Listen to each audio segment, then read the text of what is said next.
산과 염기.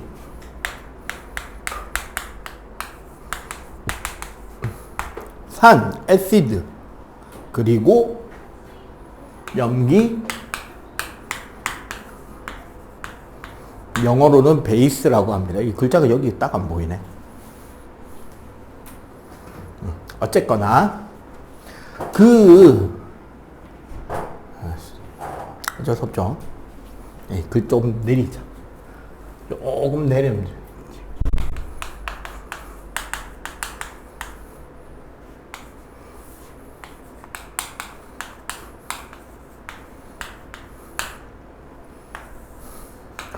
원래 통과에서는 아레니우스의 정의를 기본으로 해서 가리키게 되어 있어요. 아레니우스의 산이라는 것은, 자, 아레니우스 개념의 핵심은 뭐냐면, 요렇게 끊어볼까?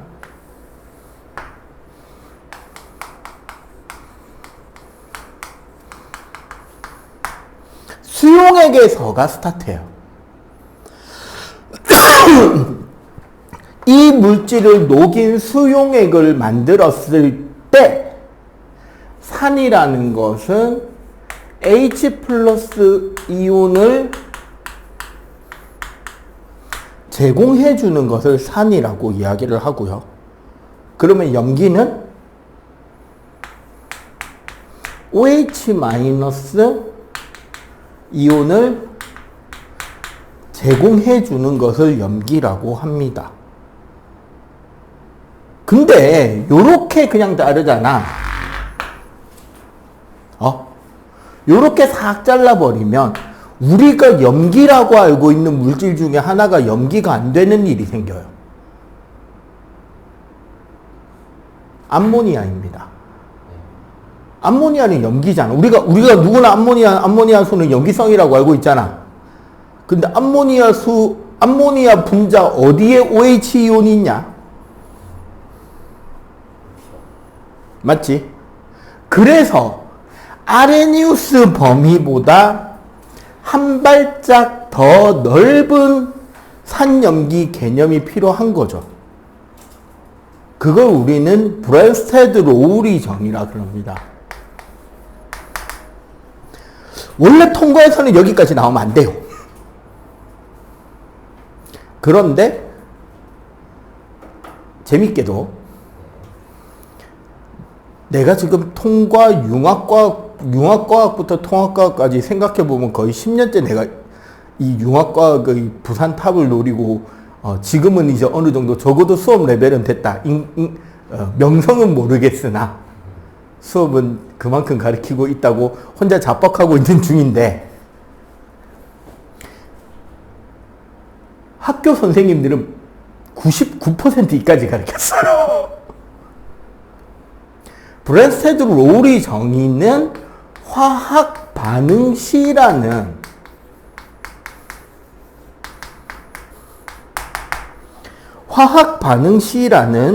요 부분에 시야가 잡힙니다.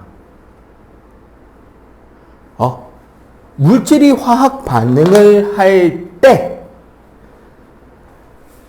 산은 양성자를 제공합니다. 사실 양성자가 뭐게? 네, 수소이온이에요. 양성자가 수소이온이잖아. 그러면은 염기는? 아니요. 양성자를 받아들이는 녀석이라고 되어 있어요. 그래서 이 브랜스테드-로우리의 정의를 이해를 하게 되잖아. 이해를 좀 쉽게 하려면 어떻게 해야 되느냐? 구조식을 이해하면 돼요. 1학기 때 우리 이온결합, 공유결합 하면서 구조식을 약간은 배웠잖아요. 특히 원래 대부분의 원래 이제 통합과학에서는 이 레벨이 가면 안 되는데 학교 선생님들이 귀찮다고 루이스 전자점식과 구조식을 가르쳐버리죠. 맞지? 너희 학교도 했지? 했죠? 전자점식. 그 원자과 전자만 원소기호 위아래 좌우에 점 찍어 놓고 그걸로 공유결합 설명하고 지나가기. 너희들은 시험에는 안 낸다고 그랬었어요. 1학기 때. 배우기는 했어. 그래놓고 그 대신에 그걸로 그거 그리는 건 문제 안 낼게라고 했어. 내가 기억합니다. 그리는 거 시험 안 낸다고 했어요. 자, 브랜스테드 로우리의 개념으로는 암모니아가 돼요. 봐봐. 화학식을 일단 먼저 적어볼게요. 암모니아, NH3가 뭐랑 반응한다? 물과 반응하는 거야. 그렇게 되면, 그리고 여기서 화원을 공부를 한 너희 두 명이 화원 공부할 때 심화 레벨에서 나오는 짝산 짝염기 개념 헷갈렸을 거예요. 그거 사실 쉬운 거야. 이거를 이해하고 나면, 이거를 배우고 나면 쉬워요, 사실은, 개념 자체가. 뭐가 된다? NH4 플러스랑 OH 마이너스가 되는 거거든? 그럼 봐봐. 암모니아 분자. 비공유전자쌍 수소, 수소잖아. 물은 산소, 수소잖아. 응? 그림이 좀 예뻐야 되는데. 암모늄 이온은 어떻게 돼 있는 거냐면,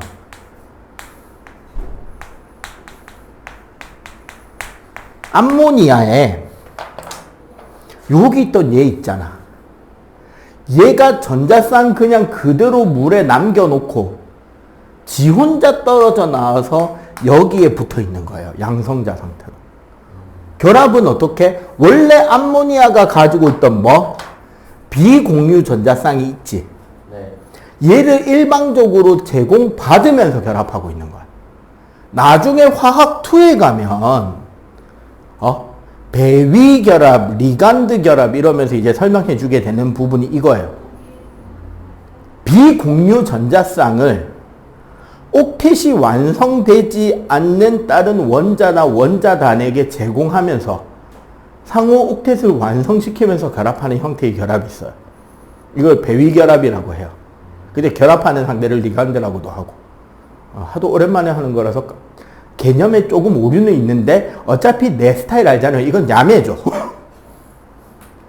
그럼 이렇게 되면 여기에 물 분자는 어떻게 된다? 원래 여기에 나와 있던 건 전자쌍이잖아. 얘가 공유 전자쌍에서 비공유 전자쌍이 되고 수소만 붙어 있는 상태가 되지. 그러면 얘는 어떻게 된다?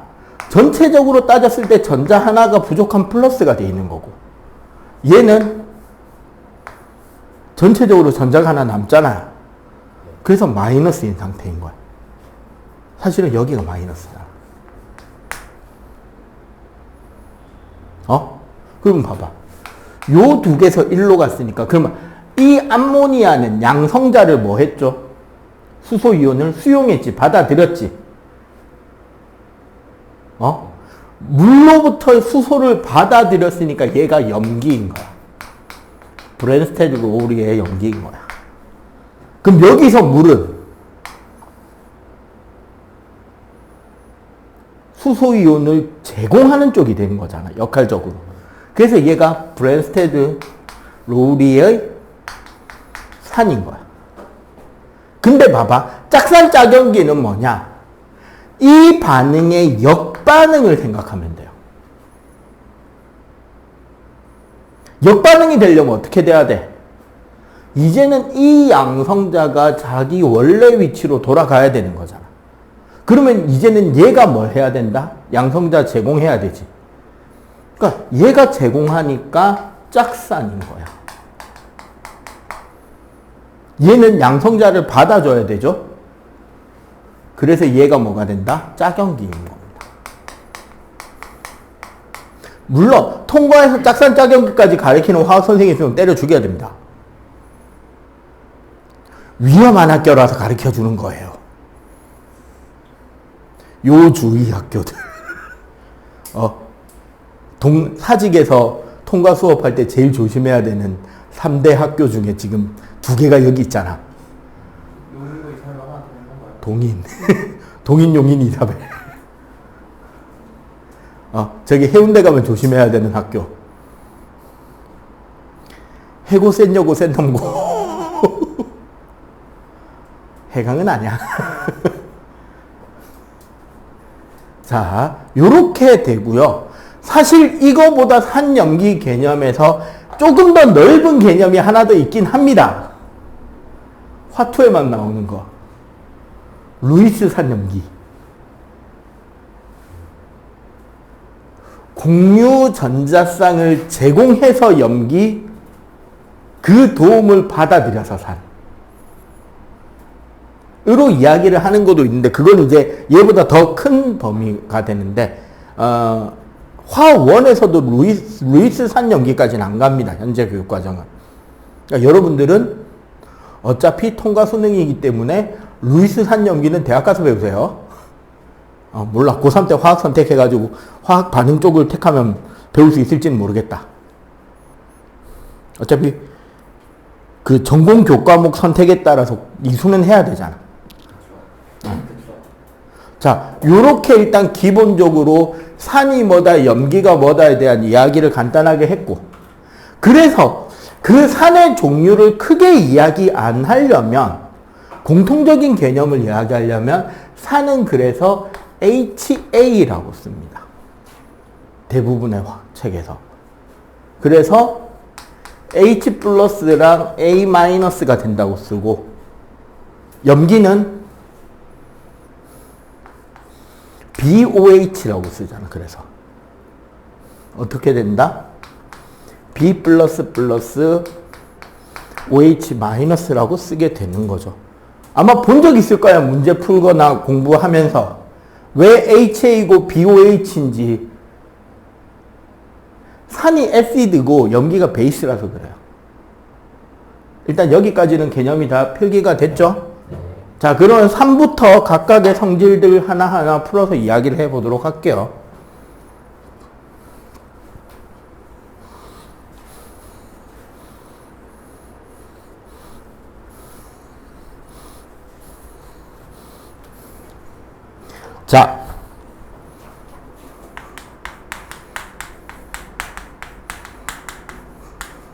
자, 우리 유명한 산 이름 하나씩 대보기.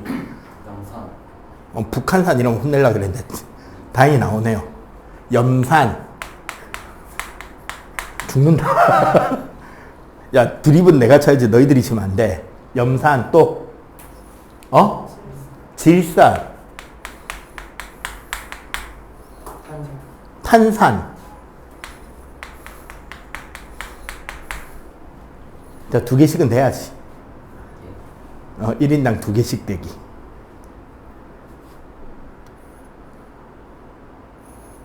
뭐?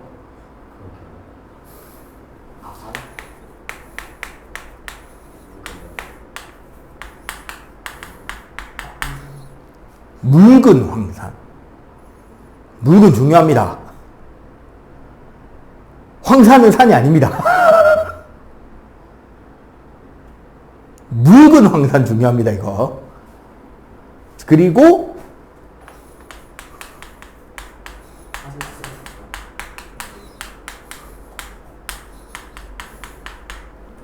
폼산 혹은 포름산 혹은 개미산.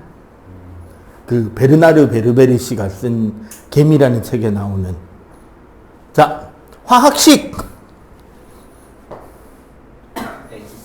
HCl, H NO3, H2 SO4, H2 CO3, CH3COOH, HCOOH.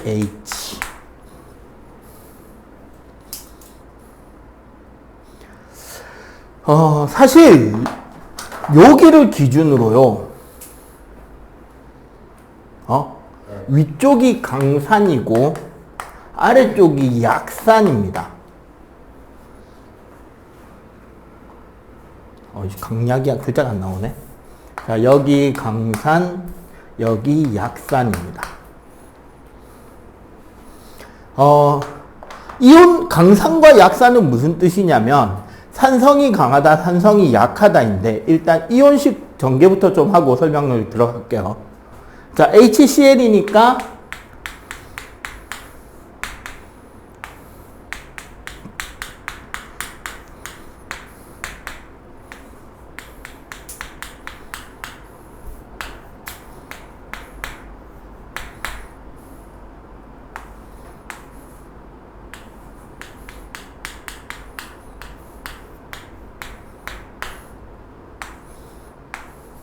자, 사실 약산부터 조금 문제가 되는 식들이 이제 부딪힙니다. 요거는 여러분들 탄산이온화식은 학교 선생님한테 한번 체크해 보세요. 이게 화학 전공자들이 가끔씩 교과서가 아닌 지가 대학교 때 배운 방식을 가르쳐 줄 수도 있기 때문에 난 근데 그 방법이 더 맞다고 보거든.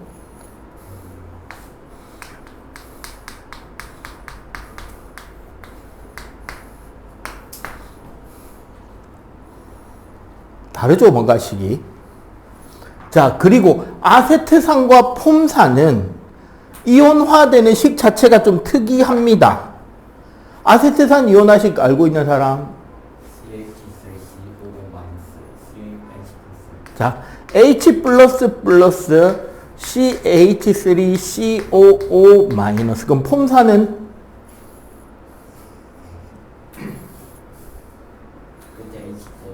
H 플러스 HCOO 마이너스. 사실 여기에 있는 요 COOH 구조 있죠. 내가 1학기 때 정말 화내면서 가르쳤던 그겁니다. 네. 10년 동안 이름이 5번 바뀌었다고. 카르복시기, 카복실기, 칼복시기, 카복시기. 씨발 진짜. 그 어디에 붙어 있었게? 아미노산. 네, 아미노산에 붙어 있던 그 구조죠. COOH에 C 이중결합 OH 요 구조가 이제 우리 카복실기에서 얘가 떨어져 나오는 건데 우리 아세트산이나 폼산이 약산인 이유는요.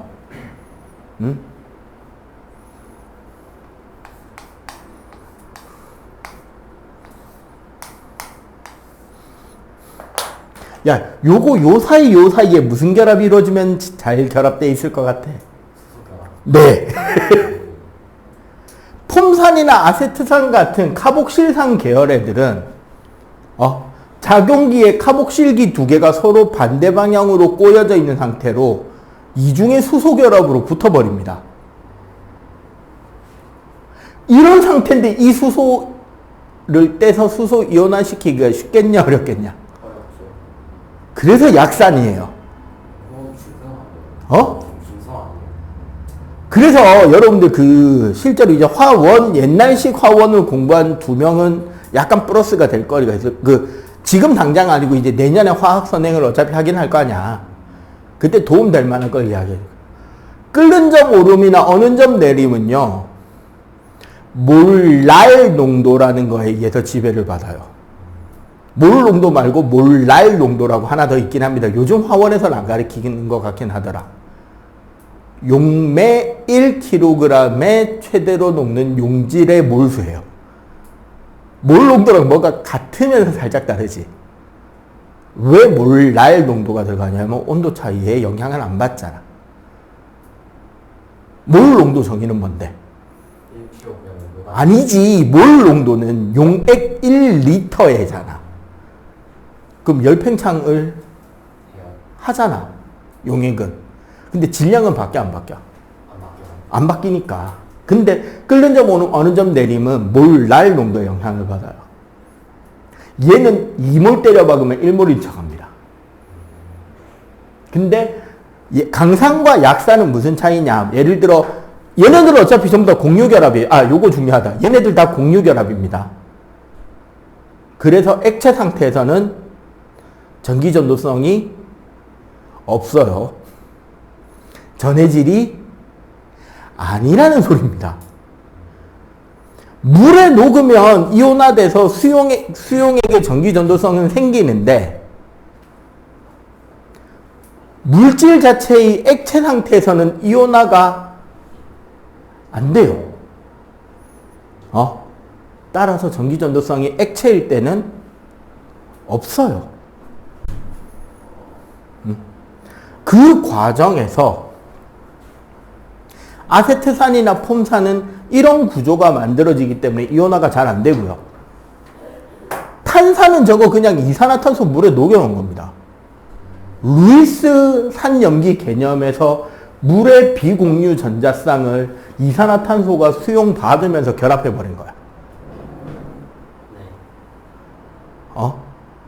그러다 보니까 얘네들은 이온화가 잘 안 됩니다. 지금 위의 식이 아니라 밑의 식을 더 적어준 이유가 그거야. 수소이온이 2개 나오는 게 아니라 하나와 탄산수소화 이온으로 쪼개지는 경우가 더 많은 거야. 그래서 예를 들어 분자 한 100개 정도를 때려 박으면 강산은 거의 95개에서 98개씩 이온화가 다 돼. 근데 얘네들은 20개 미만으로만 이온화가 되는 애들이야. 근데 우리 산의 성질은 산의 공통성이란 말이에요. 산이 가지는 공통적인 성질 뭐가 있을까? 일단 신맛이 납니다. 과학실에서 아무거나 쭈어 먹으면 초파가 됩니다. 정확하게는 초파가 아니라 히쿠루루가 되죠.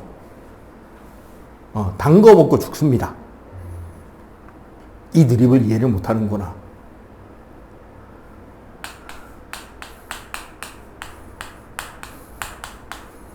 단 거. 대부분 독성이 많죠. 그래 함부로 쭈어 먹으면 안 되는데 어쨌거나 산성 물질은 시큼한 맛과 냄새가 나요. 그리고 산은 기본적으로 어떻다? 금속이 산과 반응하면 대부분 수소기체가 발생합니다. 안 나오는 게 구리, 수은, 백금, 금 요 정도밖에 없어요. 그리고 탄산염과 산이 반응하면 여기서 탄산염이란 화학 물질 이름을 댈 때 탄산 어쩌고 저쩌고 혹은 탄산수소 어쩌고 저쩌고 하는 물질들이 있죠. 그냥 우리가 쉽게 말해서 석회질이라고 하는 것들. 석회석, 대리석, 방해석, 조개 껍데기, 산호 껍데기 등등등이 이제 이쪽에 속하죠. 계란 껍데기도 있네. 얘네들을 산에다가 떨었을 때 뽀글뽀글 올라오는 거품의 정체는 이산화탄소 기체가 발생합니다.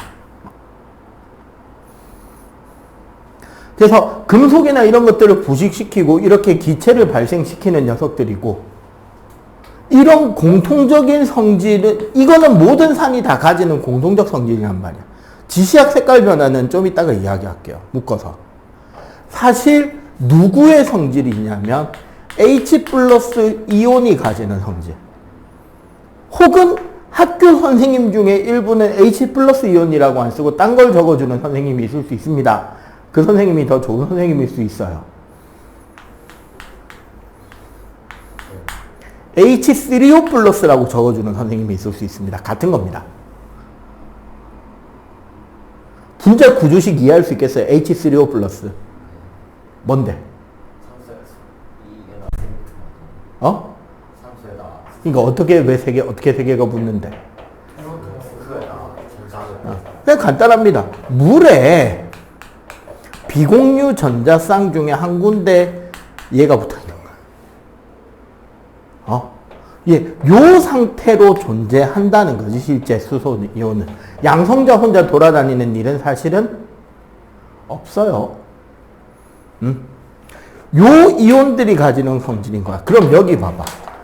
여기서 이까지 우리가 알고 있는 모든 산의 공통된 이온이 H 플러스 이온이고, 따라서 우리가 알고 있는 산의 성질이라고 하는 거는 사실은 뭐다?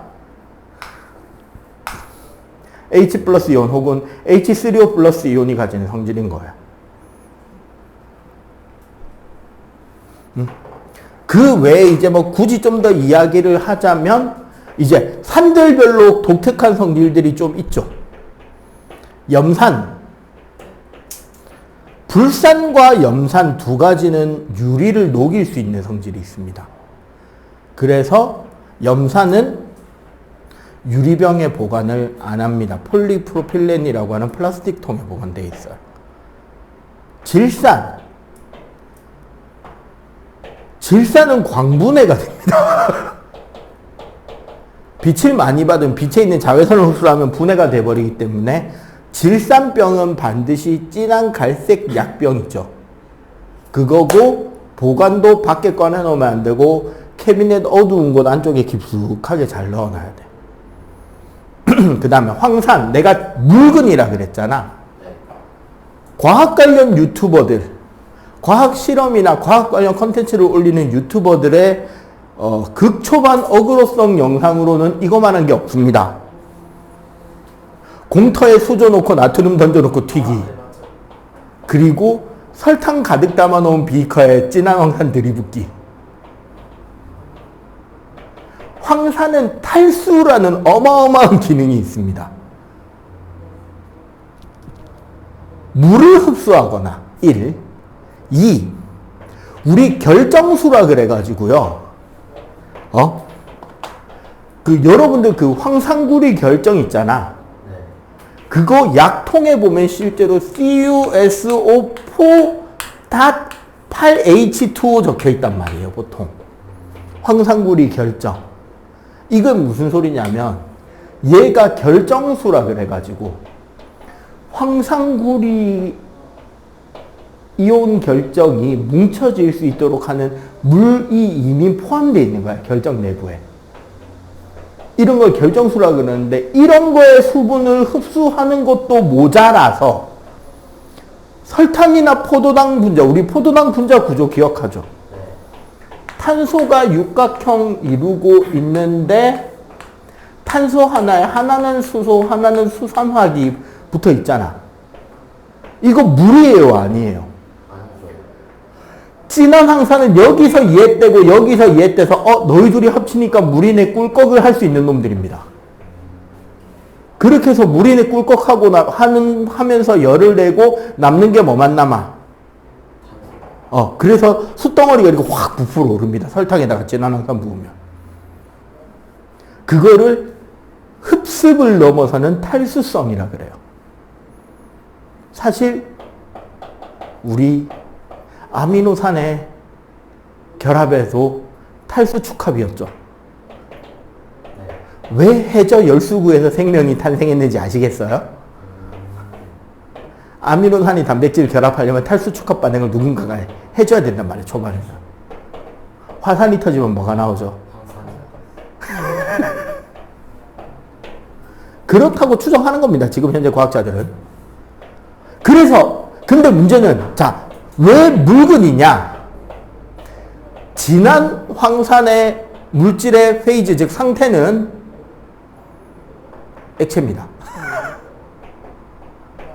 진한 황산은 액체입니다. 농도 97% 이상의 액체입니다. 물이 있다, 없다? 그럼 이온화가 된다, 안 된다? 안 되지, 물이 없는데. 얘 공유결합 분자라니까요. 물 없으면 이온화가 안 돼요. 물에 녹아야 이온화 되잖아. 그러면 진한 황산은 산이다, 아니다? 아니에요. 네, 수소이온이 없어서 산이 아니에요. 대신에 탈수, 건조용 이런 쪽으로 쓸 수 있는 거고, 대량의 물에 진한 황산을 아주 소량씩 조금 녹이게 되면 얘는 물에 녹아서 거의 100% 이온화 되면서 수소이온을 더블로 내주기 때문에 강산으로 분류됩니다. 그래서 묽은 황산이 강산인 거야. 자, 탄산. 우리 보통 사이다, 콜라, 환타 혹은 이런 이제 발포성 음료들이 전부 다 탄산 음료라 그러잖아요. 물에 이산화탄소 억지로 녹이면 저절로 만들어지는 물질입니다. 소량이. 아세트산, 우리 이제 보통 빙초산이라고도 하는데, 융점이 17도입니다. 무슨 소리다? 17도 이하에서는 결정화됩니다. 요즘은 이제 안 파는 것 같던데, 저기, 명륜동 롯데백화점 앞에 육교나 이런 데 돌아다니다 보면, 혹은 학교 앞이나 이런 데 가끔씩 보면은, 막 이상한 잡다한 거 파는 아저씨들이, 무좀 제거용 목초액이라고 팔고 있는 거 빙초산이거든요. 무좀 제거한다고 함부로 발랐다가 피부 다 나갑니다. 하지 마세요. 폼산이 개미산이에요. 곤충독 대부분이 폼산이거나 아세트산입니다. 그래서 좀 이따가 우리가 중화반응 가면 배우겠죠? 곤충한테 물린 상처에 대해서는 무슨 물질을 바르는 게? 염기성을 바르는 게 그 독성을 중화시키는 데 도움이 됩니다. 오케이? 요런 것들이 이제 우리가 말하는 산이고요.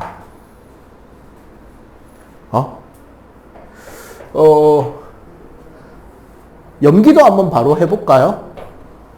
염기는 물질이 많이 없어서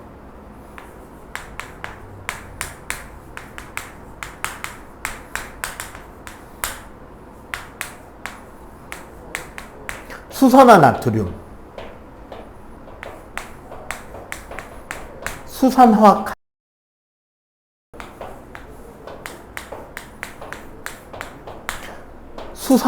칼슘, 그리고 아까 우리가 배웠죠. 암모니아는 생략할게요. 여기서는.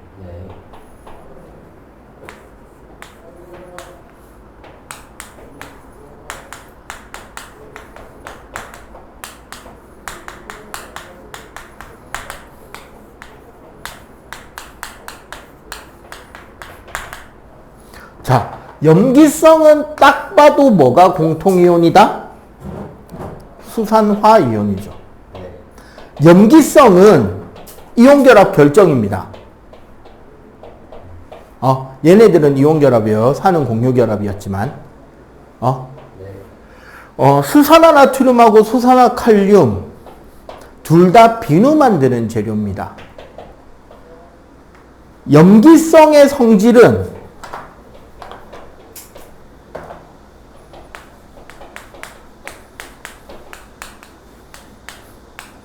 이게 염기성이거든? 산의 성질이라서 산성이야. 일단 맛이 씁니다. 먹는 걸 권장하지 않습니다. 맛보는 것도 별로 권장하지 않습니다. 왜? 두 번째 줄이 바로 타겟팅이 딱 오죠. 단백질을 용해합니다.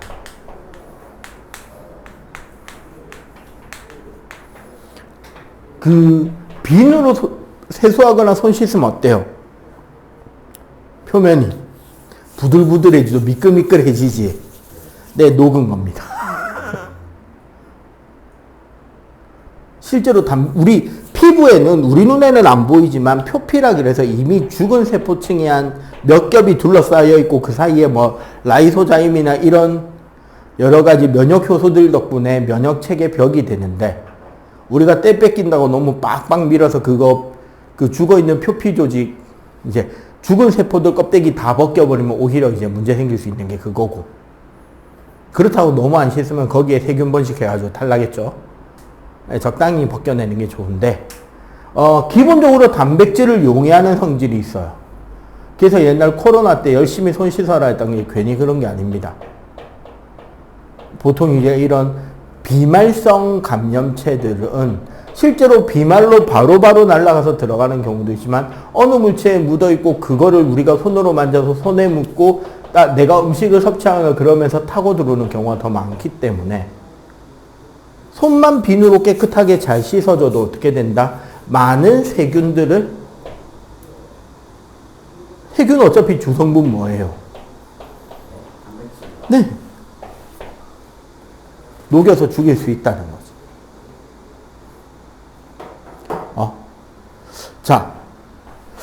그 외에 이제 얘네들을 일으키는 게 결국 OH- 이온이라는 거 말고는 이제 지시약의 색깔과 전기분해 개념만 일단 익혀주면 된다는 거죠. 자, 지시약의 색깔은 한 방에 갑시다. 지워도 되겠죠, 이거? 네. 이쪽은.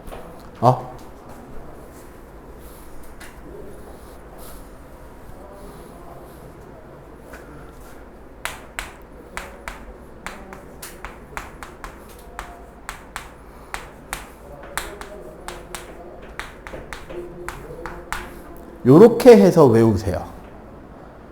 XX 빨주노 초파. 여기가 페놀프탈레인 지시약입니다.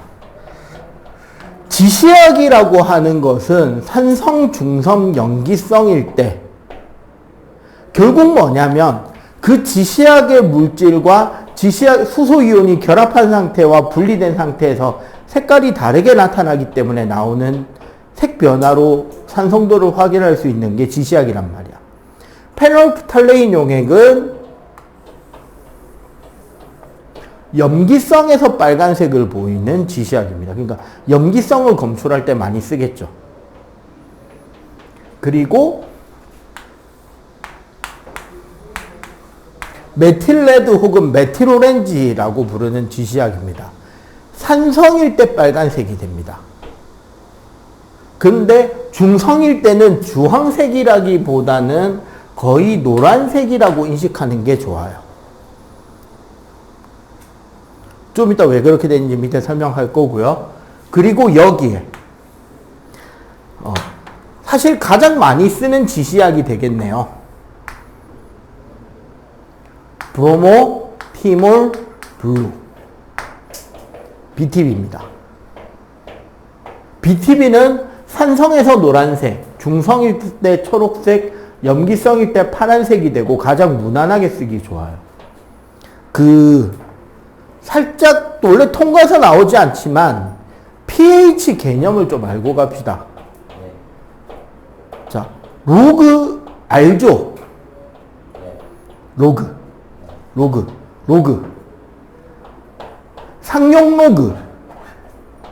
상용로그가 뭔데? 그치, 미수가 10인 로그. 원래 화원에 가면 동적 평형이 나오면서 이온화 상수, 특히 물의 이온화 상수라는 걸 배웁니다. 이게 몰 농도랑 관련이 있는 거긴 한데 그냥 지금은 물 농도 개념을 모를 수 있으니까 그냥 농도라고 생각하세요.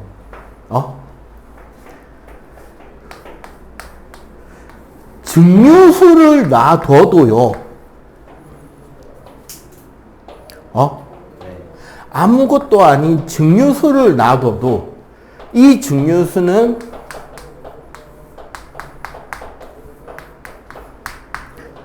옥소늄 이온과 수산화 이온으로 이온화가 됩니다. 극소량이. 어느 정도 생기냐면 이때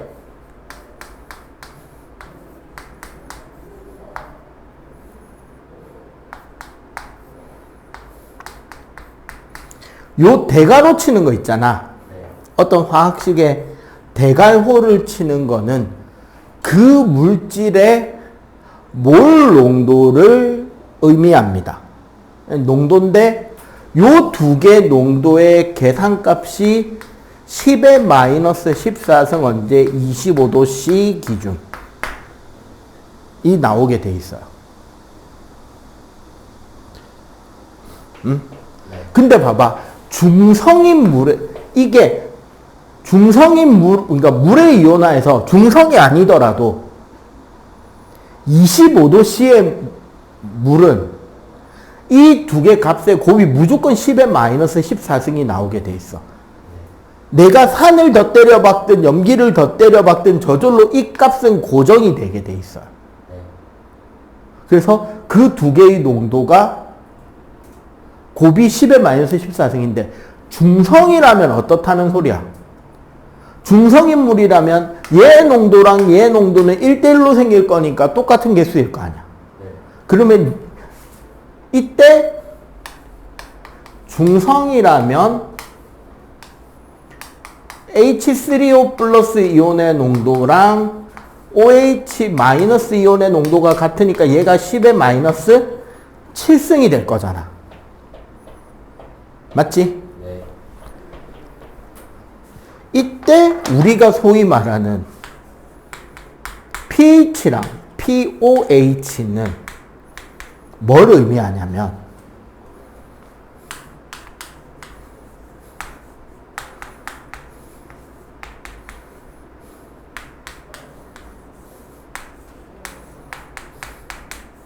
요렇게 되는 거야. pH와 pOH는 마이너스 로그 수소이온의 농도, 마이너스 로그 수산화이온의 농도예요.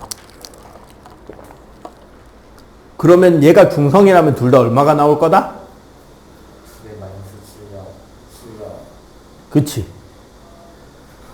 농도가 10 마이너스 7승인데 얘를 상용 로그에 때려봐 그러면.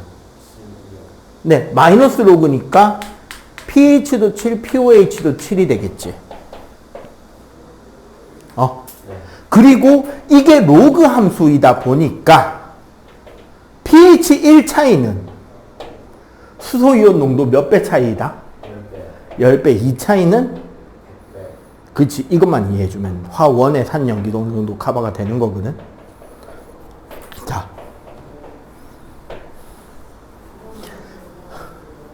요렇다고 볼 때, 페놀프탈레인 용액은요, pH 7 기준으로, 자, 1에서 13까지 있을 거 아니야. 일반적으로. 그냥 우리가 이제 흔히 말하면. 그럼 어디가 산성이에요? 7 뒤에 오른쪽 왼쪽이요. 왼쪽이 산성일 거 아니야. 네. 이쪽이 염기가 되겠지. 네. 페놀프탈레인 용액은 빨간색이 나타나는 범위가 여기서 나타나요. 그러니까 약염기성부터 나오는 게 아니라 어느 정도 염기가 돼서부터 색깔이 바뀌는 거야. 그래서 염기성 검출 시약인 거예요. 그에 반해 메틸 오렌지는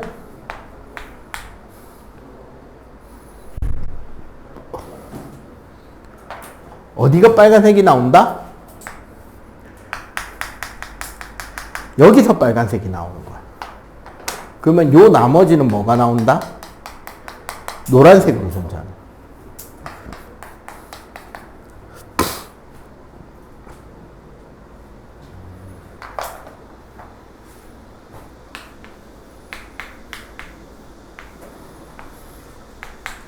BTB는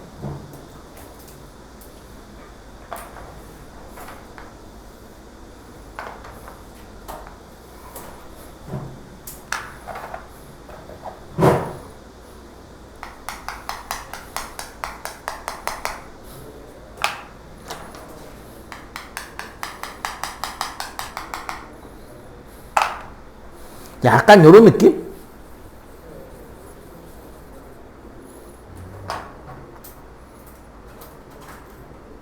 알겠어요? 어떤 느낌인지? 색깔적으로?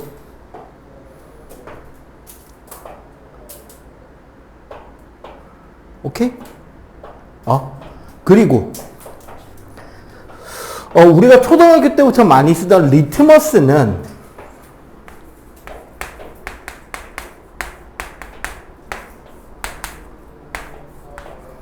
요쪽이 산, 요쪽이 염기라고 보시면 돼요.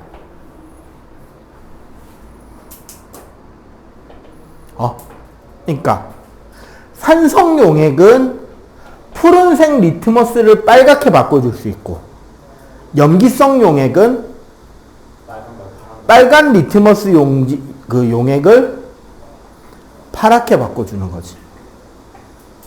자, 여기서 이제 전기분해 바로 설명드릴게요.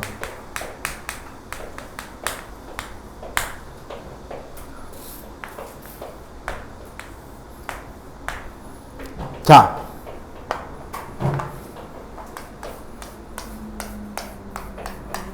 여기에 지금 준비된 게 네.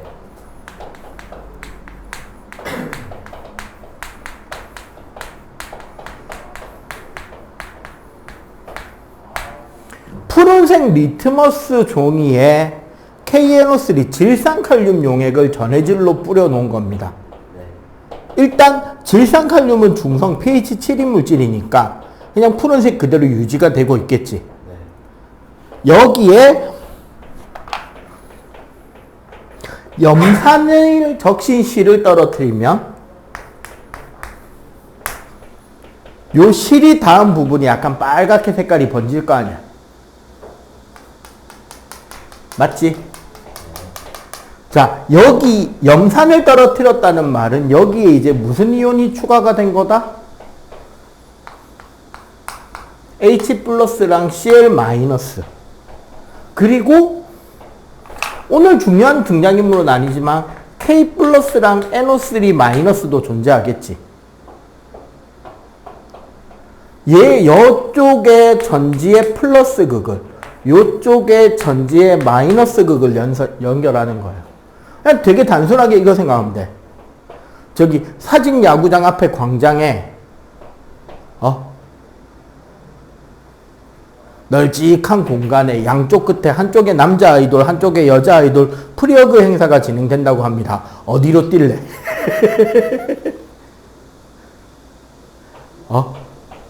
말 안 해도 알 수 있죠. 그죠? 말하지 않아도 알죠, 우리는.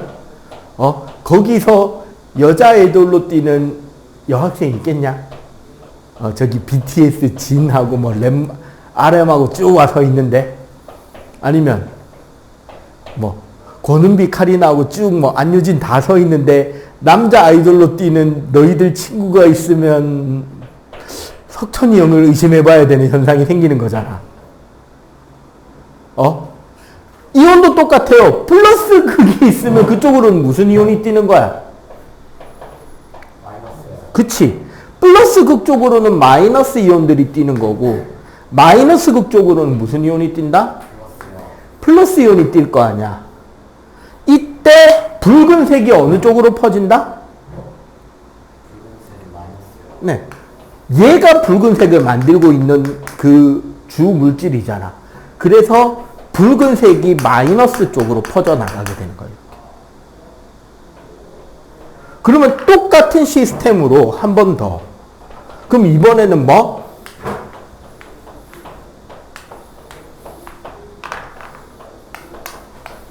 빨간 리트머스에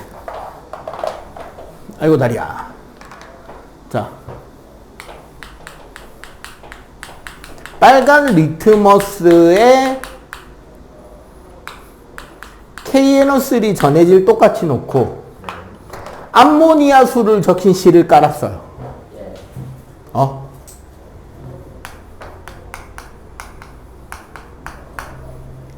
그럼 여기에 있는 이온들은 자, NH4 플러스 OH 마이너스 그리고 뭐 주인공은 아니지만 당연히 K 플러스 NO3 마이너스가 존재하고 있을 거 아니야. 네. 이번에도 똑같이 어떻게? 요쪽에 플러스 극, 요쪽에 마이너스 전극을 연결해서 전위를 걸어준다면 똑같이 마이너스 이온들은 플러스를 향해, 플러스 이온들은 마이너스를 향해 갈 거고 파란색으로 색깔이 변하는 방향은 어느 쪽이다 이번에는? 네. 요쪽으로 빡 번져 나가겠지. 그거는 무슨 이온들이 염기성을 띠는 OH- 이온들이 어디를 향한다? 플러스 극 쪽으로 향해서 이동한다. 여기서는 산을 나타내는 H 플러스 이온들이 어디를 향해 간다? 염기를 향해 간다. 이런 식으로 이온이 서로 반대쪽 극성을 향해 이동함으로써 물질을 분리시키는 이런 거를 우리는 뭐라고 할 수 있다? 전기분해라고 할 수가 있다. 오케이? 네. 자, 일단 여기까지 혹시 정리 더 난 것은 빨리 정리. 자.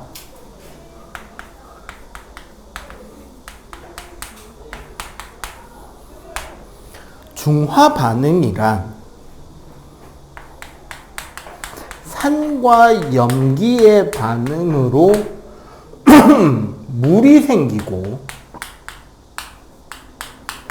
염이 생기고 여기에서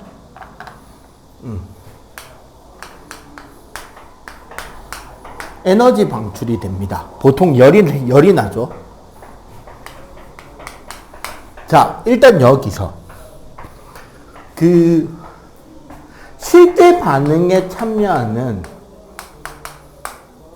알짜 반응식을 적어 본다고 한다면 결국 산이 뭐였죠?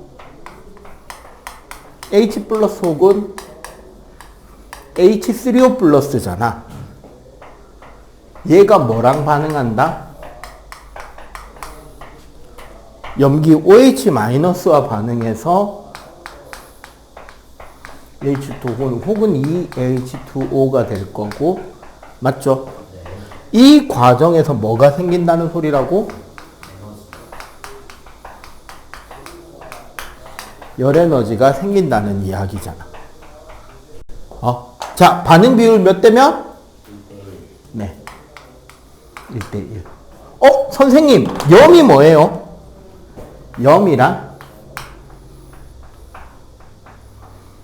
원래 염의 그 사전적 의미는 산의 음이온과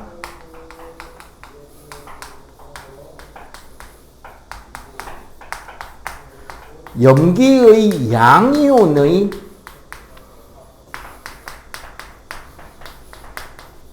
결합으로 만들어지는 걸 염이라 그래.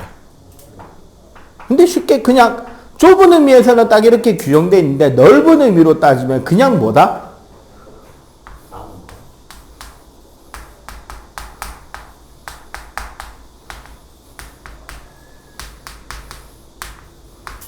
그냥 이온결합 화합물을 총칭하는 말입니다. 이온결합 화합물을 총칭하는 말이고, 특히 그럼 이렇게 이해하면 여러분들이 이해를 잘 하겠네요.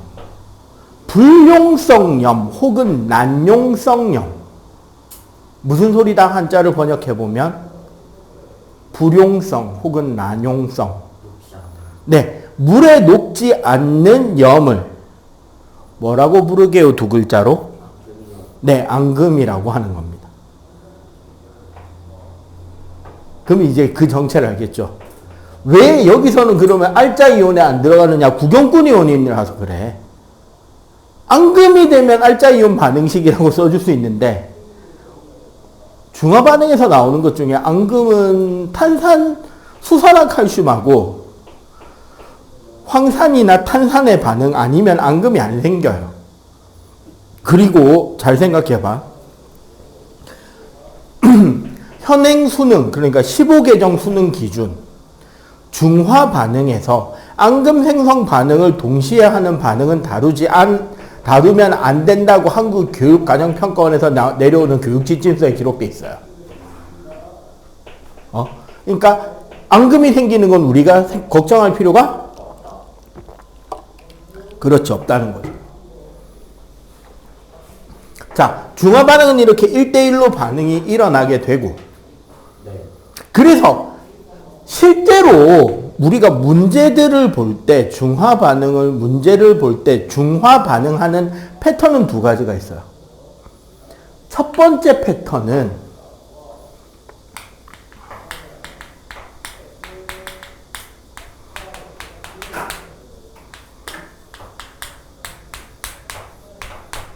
자, 요거 잘 봐. 일정량의 산 혹은 염기에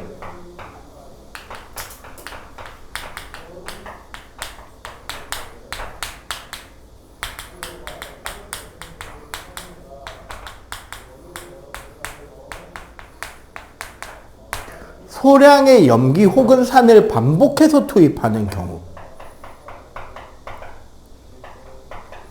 그러면 얘는 이런 패턴인가? 예를 들어 HA, 그냥 HA라고 할게요. 산이지, 산. 그게 염산일 수도 있고 뭐 다른 산일 수도, 질산일 수도 있는데 얘 6ml에 BOH를 2ml씩 투입하는 거. 단 농도가 같다고 가정. 단위 부피 속에 들어있는 이온수가 같다고 가정. 자, 여기서 방금 단위 부피 속에 들어있는 이온수라 그랬죠. 농도 개념으로. 뭘 농도인 거 알겠냐, 이게? 전에 내가 그 이야기 해줬을 거예요. 화학 그 통과 시작할 쯤에 물화 선행이 중요하다라고 하면서 화학은 뭐를 뭘이라 부르지 못하고 몰 농도를 몰 농도로 부르지 않은 상태에서 여러분들에게 화원을 강요할 수 있다고. 산염기 중화반응까지를 통틀어서 똑같이 나타낼 수 있는 거예요. 그러니까 몰 농도라고 말을 못해. 근데 문제는 몰 농도로 나와 있는 문제가 수두룩해. 그럼 뭐 해버리면 돼? 단위 부피당 이온수가 같다. 이건 뭐다? 농도가 같다. 그러면 이런 실험이면 실제로 어떻게 되냐면 H 플러스 A 마이너스 B 플러스 OH 마이너스의 이온 양의 비가 상대적인 비가 원래는 몇 N으로 적어야 되는데 귀찮아서 N자 뗄게요. 원래대로면 6N, 6N, 6N, 6N, 6N 그럼 A 마이너스도 6N, 6N, 6N, 6N, 6N 이렇게 들어가겠지. 그리고 이게 농도가 같지 않으면 여기서는 0M, 2M, 4M, 6M, 8M 뭐 이렇게 비율이 바뀔 건데 농도가 같다 그랬으니까 사실은 뭘 적어도 된다. 이거도 0, 2N, 4N, 6N, 8N이 되겠지. 0, 2N, 4N, 6N, 8N이 될 거 아니야. 그래 놓고 이제 실제로 여기서 중화 반응을 일으키는 거예요. 0, 4N, 0, 2N, 0, 0. 그리고 여기서는 0, 2N. 자, 잘 봐. 물. 그로 인해 생긴 물의 개수는 0, 2N, 4N, 6N, 6N. 근데 사실 이 생긴 물은 뭐와 같다? 발생한 열의 양과 같겠죠. 그리고 이온수는 자, 이온 개수 봅시다. 여기 몇 개 있죠? 6N, 6N, 00, 12N. 자, 4N, 6N, 2N, 0, 12N. 2N, 6N, 4N, 0. 6N, 6N, 6N, 8N, 2N, 16N이 돼버리지. 요 패턴에서 결국 중심이 되는, 여기가 우리 중화점이잖아. 그럼 어떻게 되느냐면, 잘 보세요. 그래프에서. 중화점을 기준으로, 자, 발생한 열의 양은, 발생한 열량은 쭉 증가하다가 일정하죠. 맞지? 그리고 이온수는 어떻게 되는데?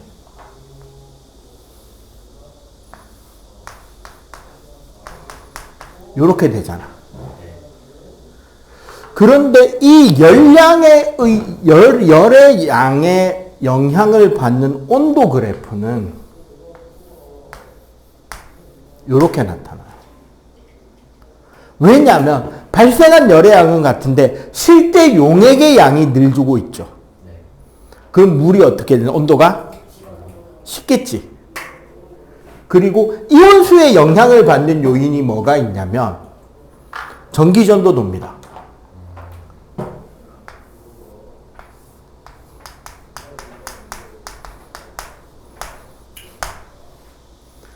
여기서부터 여기까지는 물의 양이 늘고 있으니까 이온의 농도가 줄겠지. 단위 부피당 농도가. 네. 그래서 전기 전도도가 줄고 여기 이후는 이온수가 늘어버리니까 전기 전도도가 다시 회복이 되겠죠. 늘어나게. 그럼 우리가 중화점이라고 말할 수 있는 가장 확실한 증거는 전기 전도도가 최소인 점. 혼합 용액의 온도가 그치. 최대인 점에서 나타나는 거. 그리고 아마 완자기출픽의 뒤에 그 난이도 상 문제에 보면 이온의 이 상과 염기 농도가 다른 상태에서 중화점 찾는 문제가 몇 개 있을 거거든. 네. 그게 화원 2점짜리 내지 3점짜리 중에 쉬운 문제, 변형 문제입니다. 아마 오늘이나 여러분들 시간 내서 풀어보게 되면 재미있지 않을까. 자, 그리고 여기서 한 가지 더, 그래프 하나 더 그리자. 각 이온의 개수 변화.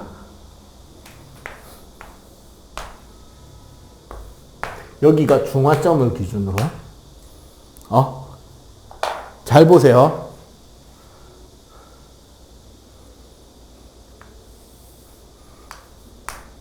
A-이온. 이온수가 변해, 안 변해? 안 변하죠. 네. 그 다음에 B 플러스 이온. 이온수 계속 일정하게 쭉 늘어나지. 네. 이 두 이온이 구경꾼이라는 소리입니다. 그리고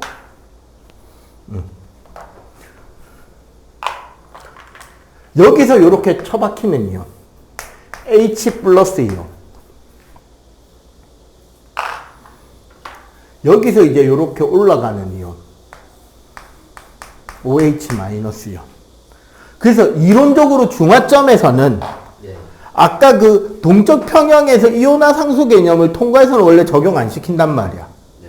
그래서 이론적으로 중화점에서는 수소이온과 수산화이온이 둘 다 통과해서는 없다고 칩니다.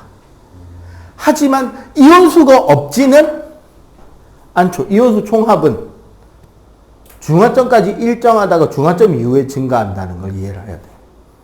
이렇게 그래프 변화가 어떻게 되는지도 같이 기억하면 되고, 요거 말고 이제 좀 다른 형태로 섞어 놓은 게 저기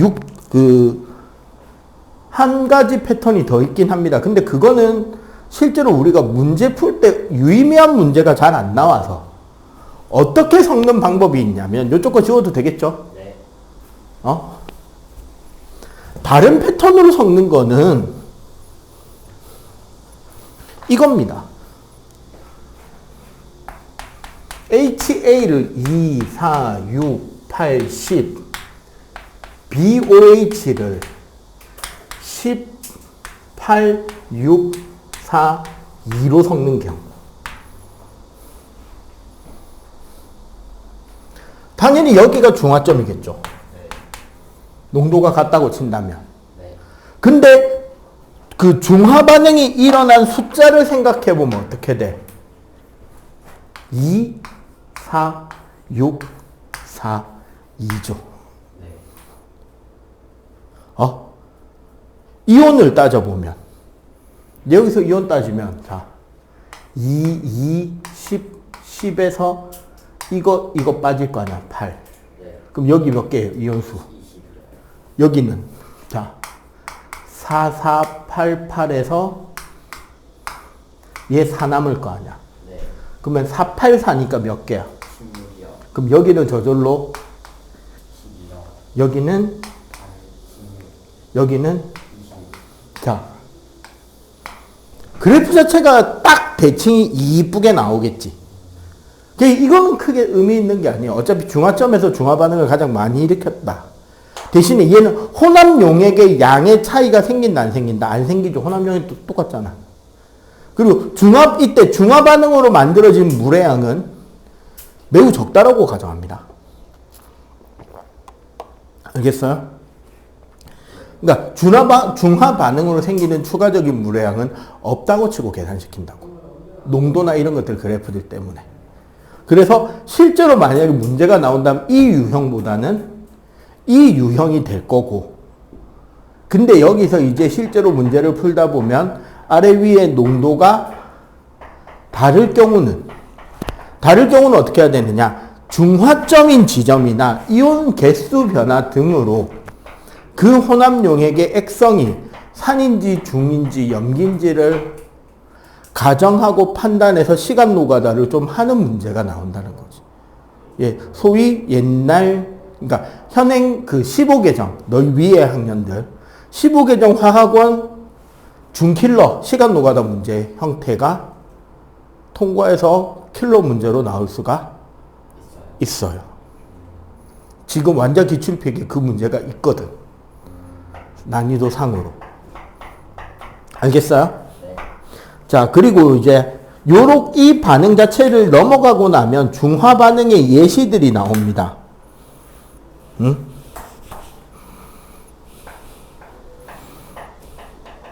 첫 번째, 우리 양치질. 충치가 생기는 이유는 충치균이 이빨 사이사이에서 남은 음식 찌꺼기들, 특히 당분들을 분해하는 과정에서 젖산이라고 하는 산성물질이 분비됩니다. 그 젖산이라는 산성물질로 우리 이빨에 있는 그 에나멜질이나 이런 시멘트질을 녹여서 이제 충치가 생긴단 말이에요. 그래서 치약 자체의 수산화 플로루아 나트륨 같은 경우는 약간 약염기예요. 그래서 염기성 물질로 중화를 시키면 충치균이 만드는 산성물질 때문에 이빨이 녹는 거를 커버칠 수 있지. 두 번째, 생선.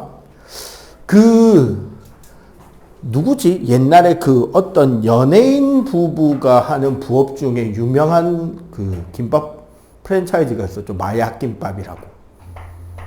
나 김밥 출시될 때 예상했습니다. 저거 분명히 여름에 한번 사고 터질 텐데. 식중독 터져가지고 브랜드 타격 한번 시게 입었죠. 나 100% 식중독 터질 줄 알았어요.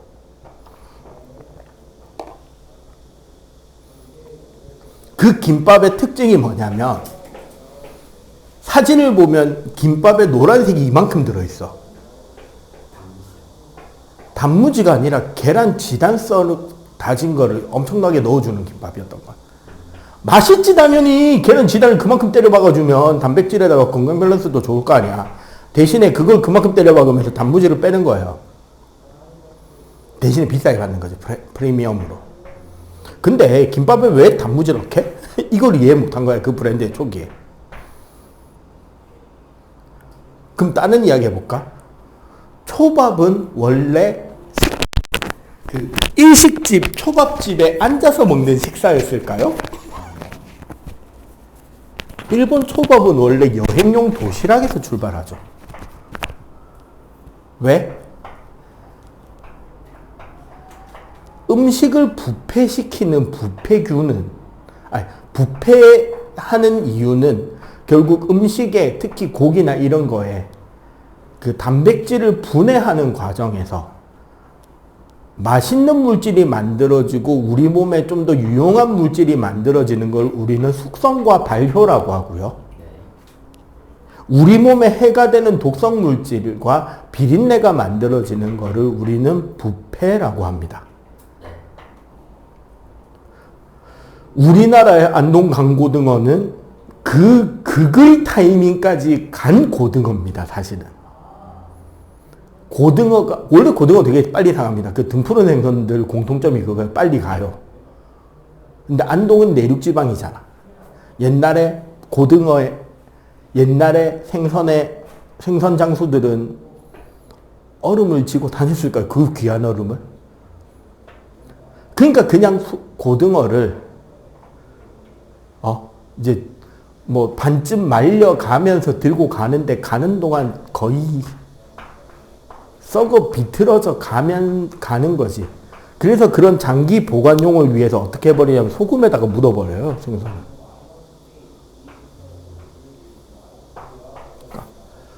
과도하게 소금에 절여지면서 수분이 쫙 빠져나간 반건조 고등어가 됐는데 그게 강고등어인 거야. 그거 그대로 생선, 그 대신에 그동안에 어떻게 소금 때문에 다행히 부패는 최대한 늦춰진 상태로 수분 빠지고 단백질이 수축되면서 숙성될 만큼 숙성된 감칠맛의 끝판 고등어인데 대신에 어떤 상태가 돼 있을까? 존나 짜겠죠. 그러니까 고등어 한 조각에 밥 한 공기를 먹어 치울 수 있는 그 맛이 나오는 거야. 정말 고등어 맛이 진한 대신에 졸라 짜. 그래서 있잖아요. 경북 내륙 지방의 양반들은 혹시 집안의 고향이 저기 경북, 안동, 영주 이쪽인 분들은 제사상에 다른 생선 올리기 힘들어서 그런지 모르겠는데 유독 상어고기가 올라갑니다. 돈백이라고 상어가 올라가요. 부산보다도 저 위쪽 경북이 오히려 더 많이 올라가. 왜 상어를 올리냐면 상어는 몸에 암모니아가 저장되어 있거든요. 홍어, 간재미, 가오리, 상어 같은 연골성 오류는 체액의 농도를 암모니아로 조절해요. 그러다 보니까 얘네들이 숙성됐을 때 나오는 특유의 찌릉내 이 품종 중에 제일 심한 게 홍어야. 예, 부산 사람들은 홍어 거의 먹어볼 일이 없긴 해요. 이쪽 사람들은. 근데 이제 홍어를 먹어보잖아. 딱 첫입에 호불호가 끝에서 끝까지 갑니다. 호인 사람들은 정말 좋아하게 되고요. 불호인 사람은 쳐다도 못 봅니다. 그 뒤부터는. 어쨌거나 그런데 그럼 이제 그런 이야기 좀 따로 뒤에 이제 잠깐 녹화 꺼놓고 할 거고 생선 이야기가 나왔는데 이 생선의 비린내를 만드는 물질은 트리메틸아민이라고 하는 염기성 물질입니다. 부패 과정에서 생성되고 염기성이고 아까 우리 산염기 할 때 이야기했죠. 염기 이꼴 뭐다? 생명체 기준 독이죠.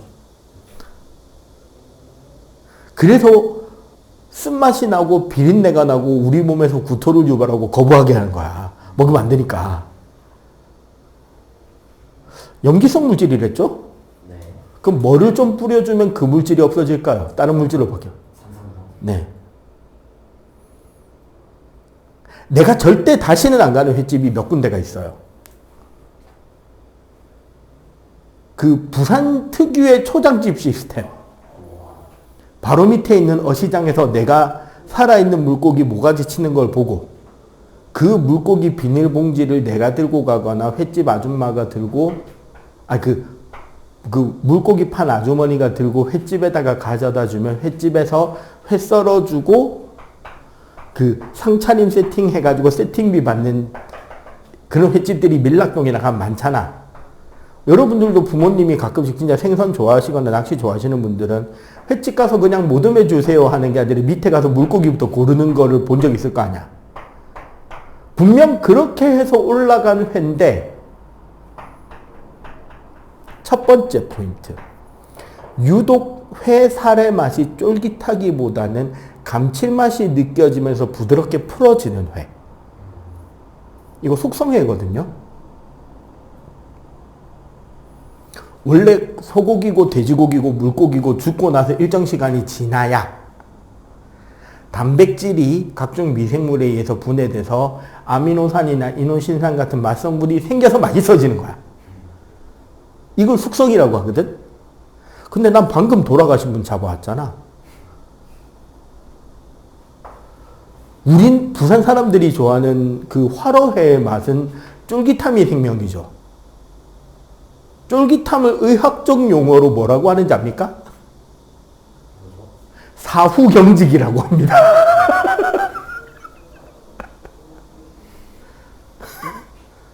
방금 돌아가셨잖아. 그럼 몸이 어떻게 돼야 돼? 잠시 뒤에는. 그렇지, 뻣뻣해지는 거야. 우리는 그 응축돼서 뻣뻣해진 그 살을 어이구 쫄깃하고 찰지대하면서 으적으적 근데 그 일본 만화에나 보는 것 같은 한 점을 간장에 찍어서 회에 올리자마자 파르르르 풀어지면서 온 입 가득 그 생선의 감칠맛을 뿌려준다. 돌아가신 지 좀 되신 분입니다. 죽고 나서 사후경주 풀렸다는 소리예요. 나 방금 돌아가셨는데? 두 번째, 횟집 아줌마가 회가 나온 뒤에 내가 시키지도 않는데 레몬즙 내 회 위에 붓고 있다. 방금 돌아가신 분이 아닌 확률이 점점 높아지죠. 나는 밑에서 뭘 사왔죠? 방금 돌아가신 분을 들고 왔잖아. 사후경직이 일어나 있어야 되고 감칠맛이 좀 덜 나더라도 찰진 맛이 있어야 되고 비린내가 나면 안 되잖아. 레몬즙을 붓고 있다고? 아줌마 멱살 잡아야 됩니다. 그러면은 사장 나오라 그래 해도 이거는 반칙 아니에요. 의심가는 정황들이 뭔지 알겠지? 내 거는 냉장고 안에 들어갔고 어제나 오늘 오후쯤 돌아가신 게 내 상에 나왔을 수 있습니다. 선생님이 요즘에 즐겨보는 유튜버 심지어 흑백 요리사에 나올까 말까 고민하다가 안 나온 뒤에 넷플릭스 그 뒤에 추가로 방송한 레미제라블에 나와서 히트 치신 양반이 하고 있는 유튜브가 있어요. 일타쿠마라고. 저기 여의도에서 숙성횟집 하시는 양반이 유튜브를 하고 있는데 우리나라에서 올라오는 다금바리 돛돔의 한 60%는 그 양반이 사다 씁니다. 그 집 횟집 코스가 1인당 20만 원인가? 근데 생각해봐. 그 집에 가면 1년 내내 가더라도 다금바리나 돛돔이 나와. 먹을만 하지 않을까? 맨날 찌양찌양 부르더니 진짜 찌양 불러다가 잔뜩 힙합인가 찌양인가 맨날 노래 부르다가 진짜 불러다가 배 터지게 먹인 이제 하는 그 양반이 있는데 그 양반은 아예 대놓고 숙성회를 하는 사람이에요. 집에 수조도 없는데 뭐 횟집인데 그럼 뭐다? 새벽에 수산시장 가서 물고기 그날 나온 것 중에 제일 좋은 거 사다가 아니면 이제 뭐 방어나 참치 이런 것도 이제 그 전문 가게에서 사다가 다 살 떠서 숙성지 감아서 냉장고에 차곡차곡 쟁여놓고 손님 오면 나오는 대로 그냥 썰어만 내주는지. 그럼 숙성 다 되고 감칠맛 터지는 그런 생선들 맛을 먹여줄 거 아니에요. 웬만하면. 그런 집이 아닌데 그런 집이면 당연히 그 맛이 나야 되는 게 맞지. 근데 내가 방금 사온 물고기가 자 그럼 다시 마약김밥으로 돌아갑시다. 계란이에요. 계란 지단이에요. 단무지가 빠졌어요. 한여름에 안 상하고 100이냐? 한여름에 안 상하고 100여? 네! 일본 애들은 밥에다가 식초 부어버리잖아. 그게 보존력이에요, 보존력. 그리고 걔네들이 때려먹는 와사비가 살균이란 말이야. 뭐 우리나라는 와사비에 식초밥을 안 만드니까 뭐를 해버린다? 그치, 통 단무지 하나 넣고 그걸로 버틸 수 있는 거야. 꽤나 버텨집니다. 그게 산성물질이기 때문에 염기성, 부패성 물질이 생기는 걸 억누를 수 있단 말이야. 근데 계란 넣는다고 단무지를 뺐다고? 게다가 그렇게 하려면 딱 한 가지 방법은 해야 돼. 진짜 프리미엄으로 단무지 빼고 단무지 대신에 계란을 왕창 집어넣는 그 김밥을 제대로 하려면 주문 들어왔을 때 계란지단 구워야 돼요. 그게 될까요? 그날 준비하면서 주문 들어오는 거 계란지단 재고 봐가면서 주방에서 계속 계란지단 구워다가 시켜서 내주고 그거 이제 썰어서 하는데 계란지단이 밀려서 근데 손님이 잠깐 붕 떴어 몇 시간. 계란지단 냉장 관리 제대로 안 하면 100% 식중독이죠. 터졌어요. 난 예상했어. 먹는 거 워낙 좋아하다 보니까 저 단무지 빼면 안 될 건데 그 생각을 했단 말이야. 단무지 빼려면 진짜 일본식 김말이 초밥을 해야지. 밥에다가 초를 때려 박아야지. 상할 줄 알았습니다. 자, 그런 거고. 그 다음에 그 속쓰림. 선생님 고등학교 때 우리 반 친구는 별명이 겔포스였는데 우리 반에 공부는 좀 하고 집에 돈이 좀 있는 자식이었는데 요즘으로 따지면은 그 날라리 모범생류. 별명이 겔포스였어요. 우리 때는 학생들 음주가 약간은 좀 뚫리는 분위기가 있었단 말이야. 저녁 밤마다 얼마나 술을 처먹고 돌아다녔는지 아침에 학교 와가지고 아침 자습 들어가기 전에 제일 먼저 하는 게 주머니에서 겔포스 꺼내서 쭉 짜먹는 거야. 그 위상가다 속쓰림 방지용 약이거든. 요즘에는 그 유명한 제품이 있습니다. 개비스콘이라고. 그 CF 본 적 있을걸? 위에 일단 허연 소방수 같은 사람들이 후후후후 내려서 허연 거 막 뿌리는 CF 있잖아. 우리 잘 생각해 보세요. 위에서 나오는 소화효소의 이름은 펩신이죠.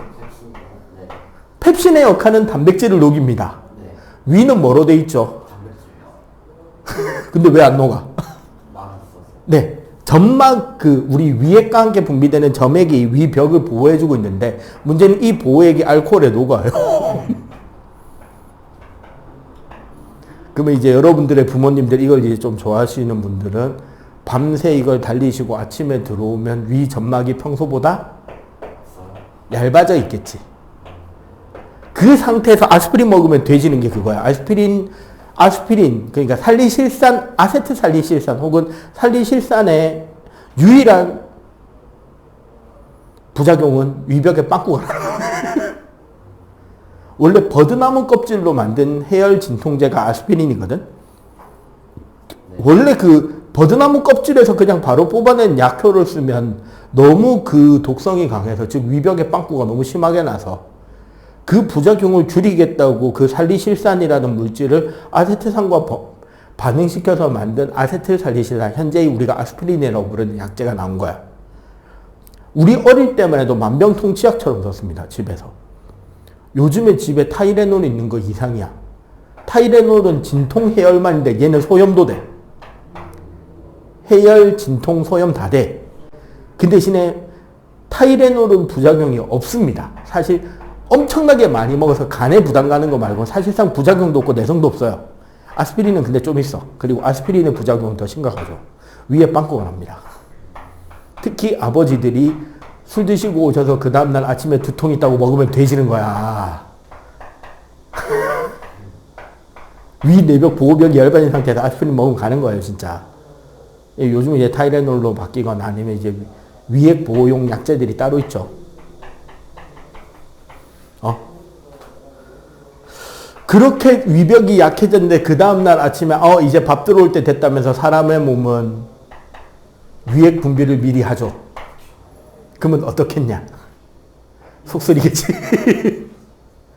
그때 먹어야 되는 약이 제산제. 그러면 무슨 성 약을 먹어주면은 그 속쓰린 게 감소된다? 연기성이요. 네, 그래서 연기성. 그래서 산화알루미늄이나 산화마그네슘 같은 것들이 들어있는. 그래서 그 허연 그 현타객을 쭉 맨날 아침마다 빨대로 빨아먹는 그 놈이 생각나네. 맞아요? 별명이 겔포스였어. 그때 나왔던 그 개비스콘 계열의 약 이름이 겔포스였다. 약국 요즘에도 팔아요. 자, 아까 이야기했죠. 벌도. 벌레에 물렸을 때 연기성 물질인 암모니아수 등 암모니아가 없으니까 그냥 적당히 비눗물 정도 바르는 게 무난합니다. 가끔씩 이제 진짜 옛날 할배들 오줌 바르면 낫는다. 그러다가 오줌 떠올라오면 난리 납니다. 그 다음에 김치 신맛을 없애기 위해서 베이킹 파우더를 뿌린다. 그냥 새김치 드세요. 써서 못 먹습니다. 수영장, 염소 소독. 물에 염소기체를 녹이면 염산과 함께 하이포화 염소산이 나오고 이거를 잘 반응시키면 치아 염소산수라고 하는 물질들이 생깁니다. 그냥 다 간단하게 말할게요. 락스입니다. 참고로 락스에서 나는 락스 냄새는 락스 냄새가 아니고요. 락스 때문에 죽은 시체에서 나는 냄새. 이게 락스로 청소했는데 그 락스 특유의 냄새가 나오고 있다. 세균이 그만큼 돼지셨다라고. 또 비슷한 게 그거죠. 우리 몸에서 고름이 생겼다. 세균을 먹고 장렬히 전사한 백혈구의 시체입니다. 우리 모두 묵념을. 자, 그 다음에 공장에서 나오는 기체를 산성기체가 많이 나오니까 중화시켜서 내보내고 토양 우리가 화학 비료들을 뿌리잖아요. 네. 대부분의 화학 비료는 산성계열 비료가 많습니다. 그러다 보니까 거기에 이제 원래는 석회가루를 뿌리는데 최근에 우리나라 수산부와 농림부에서 큰 히트 상품 하나 만들었죠. 굴 껍데기로 만든 그 산성화 방지제. 전 세계에서 우리나라가 제일 많이 수출하고 팔아먹고, 수출은 요즘에 그렇게까지 많이 안 되는데, 제일 많이 양식하는 게 굴이죠. 그러다 보니까 굴 껍질 냄새 때문에 이거 처리가 안 됐는데, 최근에 그 굴 껍질을 이용해서 만든 제설제하고 농사용, 이제 초반에 땅 갈아엎을 때 토양 중화시켜주는 그 약이 있습니다. 석회질이니까 그런 효과가 있고, 어차피 중화되고 나면 남은 물질은 염이잖아. 염은 이온이니까 농사 짓는데 도움이 되는 무기 양분이 되겠죠. 요런 것들이 다 우리가 중화를 시키는 예시들이 되겠습니다. 자, 일단 지금 완자책 있는 사람들은, 완자책 72쪽까지 풀고, 완자책 다 풀은 너희들은 거기 일단 기출픽 좀 풀든지, 그리고 프린터 지금 내줄게요, 일단.